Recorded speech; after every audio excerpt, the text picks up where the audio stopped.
ঢাকায় চায়না, তুর্কি ও পাকিস্তান সহ 4 দূতাবাসে চাঁদার দাবিতে ইমেইল পাঠিয়ে হামলার হুমকি দেওয়ার ঘটনা ঘটেছে। হুমকির পর ঢাকায় বিদেশি কূটনীতিকদের নিরাপত্তা নিয়ে নতুন করে তৎপর হয় আইনশৃঙ্খলা বাহিনী। একই সঙ্গে হুমকিদাতাদের পরিচয়, উদ্দেশ্য শনাক্তে তদন্ত শুরু হয়েছে। ঢাকার গুলশান, বারিধারা সহ বিদেশি কূটনীতিকদের বসবাসের এলাকাতেও নজরদারি বাড়ানো হয়েছে।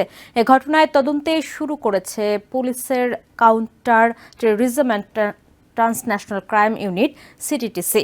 বিষয়টি নিয়ে দূতাবাসগুলোর প্রতিনিধিদের সঙ্গে সিটিটিসির কর্মকর্তাদের বৈঠকও হয়। রবিবার সংবাদ সম্মেলনে এসব তথ্য জানান ঢাকা মহানগর গোয়েন্দা পুলিশের প্রধান অতিরিক্ত কমিশনার শফিকুল ইসলাম। ডিবি প্রধান বলেন, তাদেরকে প্রাথমিক ধারণা এটি কেবল চাঁদাবাজি নয়, বরং কাউকে হয়রানি করা বা ব্যক্তিগত শত্রুতার জের ধরে হতে পারে। এছাড়া বিদেশি রাষ্ট্রদূত ও দূতাবাসগুলোর মধ্যে আতঙ্ক সৃষ্টি করে বাংলাদেশের ভাবমূর্তি ক্ষুণ্ণ করা এ চক্রের অন্যতম উদ্দেশ্য বলে ধারণা করা হচ্ছে।